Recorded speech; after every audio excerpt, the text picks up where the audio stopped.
عقیدت و محبت پیش کرنے کے بعد انتہائی قابل احترام سامعین کرام، السلام علیکم ورحمۃ اللہ وبرکاتہ۔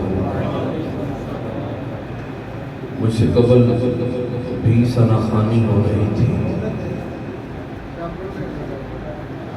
قاری صاحب نے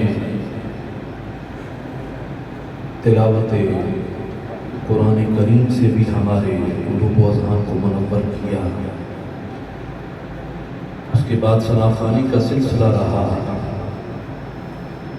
آج یوں محسوس ہو رہا تھا کہ کوئی جنتی درخت ہلا رہا ہے اور جنتی پھول سامعین کی جھولیوں میں گر رہے ہیں۔ اللہ تعالیٰ ان پھولوں کو سمیٹنے کی اور حفاظت کرنے کی توفیق نصیب فرمائے۔ آج لمبی چوڑی گفتگو نہیں کروں گا، ٹائم بہت زیادہ بیت چکا ہے، 12 بج چکے ہیں۔ صرف ایک اعتراض کا جواب دینا ہے۔ جب بھی میلاد کا مہینہ آتا ہے بہت سارے اعتراضات شروع ہو جاتے ہیں اہل سنت و جماعت پہ۔ بہت سارے سوشل میڈیا پہ کلپ وائرل ہونا شروع ہو جاتے ہیں کہ یہ میلاد کیوں منایا جاتا ہے، میلاد منانے کی وجہ کیا ہے، یہ بدعت ہے، یہ نہیں منانا چاہیے فلاں فلاں فلاں۔ تو سب سے پہلی بات یہ ہے کہ اللہ نے پاک کلام کے اندر ہمیں ارشاد فرمایا ہے قُلْ بِفَضْلِ اللَّهِ وَبِرَحْمَتِهِ فَبِذَلِكَ فَلْيَفْرَحُوا هُوَ خَيْرٌ مِّمَّا يَجْمَعُونَ، کہ تمہیں جب اللہ کا فضل ملے اور اللہ کی رحمت ملے تو تم کیا کرو، خوشیاں مناؤ۔ کیا کرو؟ کب خوشیاں مناؤ؟ جب اللہ کا، سارے نہیں بول رہے، سارے بولو، جب اللہ کا اور اللہ کی رحمت ملے تو کیا کرو؟ خوشی کرو، خوش ہو نہیں، خوش ہونا ہو ہے، خوشی کرنا ہو، خوشیاں مناؤ۔ تو اب کسی مفسر سے، کسی محدث سے، کسی بڑے عالم سے ہم نہیں پوچھتے ہیں، ہم قرآن سے ہی پوچھتے ہیں کہ اے قرآن، تو بتا رہا ہے کہ جب اللہ کا فضل ملے اور اللہ کی رحمت ملے تو خوشیاں مناؤ۔ آپ ہمیں یہ بھی بتا دو نا کہ فضل کیا ہے اور رحمت کیا ہے۔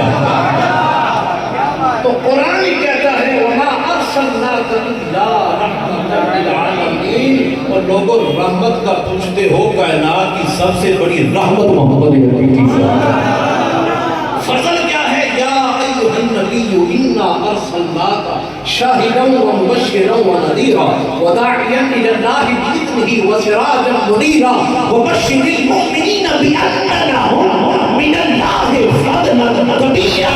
قرآن نے بتا دیا سب سے بڑا فضل بھی مصطفیٰ ہے، سب سے بڑی رحمت بھی مصطفیٰ۔ ہم حضور کا جشن اس لیے مناتے ہیں، ہم حضور کے نغمے اس لیے گاتے ہیں، ہم سرکار کی نعتیں اس لیے پڑھتے ہیں کہ وجود مصطفیٰ کی صورت میں اللہ کا ہم ہم کو سب سے بڑا فضل بھی ملا ہے، اللہ کی سب سے بڑی برابر۔ سبحان اللہ۔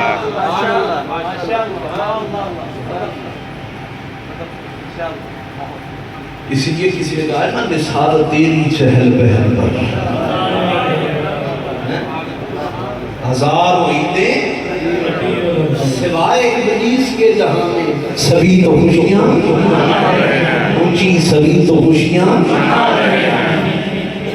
یہاں ابلیس کا جو لفظ ہے نا یہ استعارہ ہے بدبخت سے، کہ جو خوش نصیب ہیں وہ حضور کے آنے کی خوشیاں مناتے، جو حضور کے آنے کی، اور بدبخت ہیں جو سرکار کے آنے پہ خوش نہیں ہیں اور روکتے ہیں کہ حضور کے آنے پہ میلاد نہ مناؤ، خوشیاں نہ مناؤ۔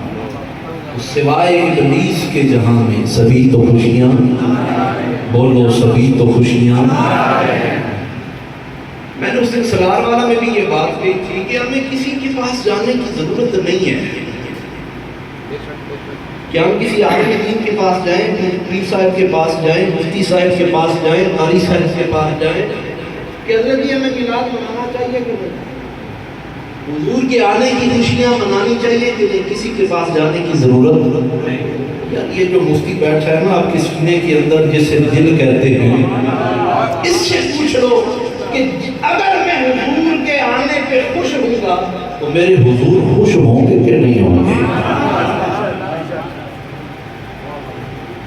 ابو لہب نے خوشی کی تھی نا، تو اللہ نے حضور کے آنے کی خوشی کرنا ابو لہب کا بھی بڑا چنگا لگا تھا، بڑا پسند آیا تھا، اور میلاد کی خوشی کا فیض آج تک اسے مل رہا ہے۔ اس نے نبی سمجھ کے خوشی نہیں منائی، اپنے مرحوم بھائی کا بیٹا ولادت ان کے گھر ہوئی، اپنے مرحوم بھائی کے گھر، اس بھتیجے کی خوشی میں اس نے وہ اس خوشی کا اظہار کیا، اس خوشی کا فیض آج تک اسے مل رہا ہے۔ جو حضور کا کلمہ پڑھ کر مصطفیٰ کی خوشی کرے، حضور اس سے کتنے خوش ہوں گے۔ ایک ساتھی رہنما فرماتے ہیں دوستان را کجا کنی محروم، دوستان را کجا کنی محروم، تو کے بعد دشمنان نظر داری۔ آقا آپ کی نظر رحمت تو دشمنوں پر بھی ہوتی ہے، اپنے چاہنے والوں کو محروم کیسے رکھے؟ نعرہ تکبیر، نعرہ رسالت، نعرہ حیدری، نعرہ تحقیق۔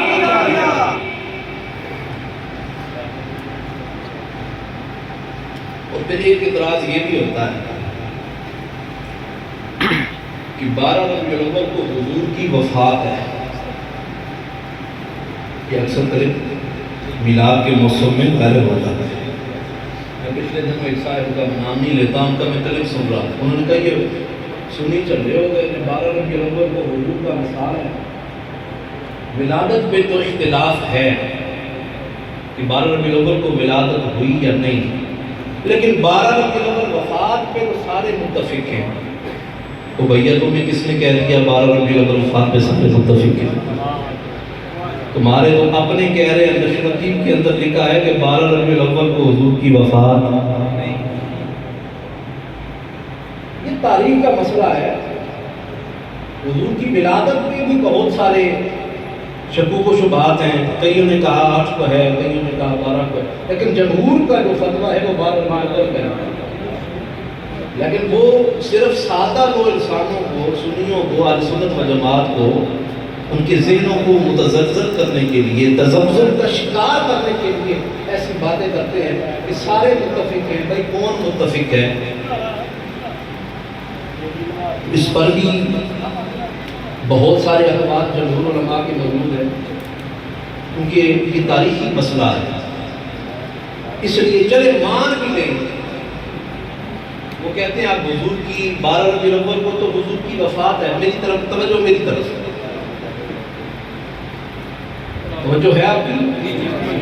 وہ کہتے ہیں کہ 12 ربیع الاول تو حضور کا وصال ہے، اور آپ حضور کے وصال پہ جشن مناتے ہیں۔ اس بات کو اگر مان بھی لیا جائے، اگر مان 12 تاریخ کو حضور کا وصال پاک ہے، ایک بات یاد رکھیں کہ حضور نے 63 برس زندگی گزاری، اور اس کے بعد حضور نے پردہ فرمایا۔ ہمارا ایمان ہے حضور گنبد خضرا میں آج بھی زندہ ہو جائے گا۔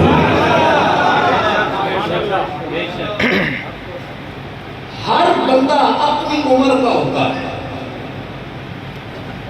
ہر بندہ اپنی عمر کا ہوتا ہے، حضور اپنی عمر کے نہیں ہیں، حضور سارے زمانوں کے ہیں۔ جس دور میں ہم ہیں حضور اس دور میں، جس دور میں ہم ہیں حضور اس دور میں